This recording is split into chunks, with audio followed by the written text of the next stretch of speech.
అందరికీ అన్నం అవుతుంది. చూడండి, నేను చిక్కుడుగా కర్రీ చేస్తున్నా. ఎట్లా చేస్తున్నా అనేది చెప్తాను. ఇదిగో చిక్కుడుగాయ, పచ్చిమిర్చి, చిక్కుడుగాయ, పచ్చిమిర్చి, టమాటా ఫస్ట్ ఇలా ఉడకబెడుతున్నాను. ఇది బాగా ఉడికించాలి, చాలా టేస్ట్ ఉంటుంది. పోపు వేసుకుని మళ్ళీ మనం కర్రీలాగా ఓకేనా.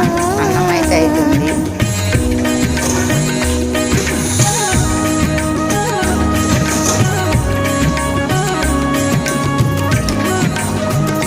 రెండు ఎగ్స్ కూడా వేసిన ఫ్రెండ్స్.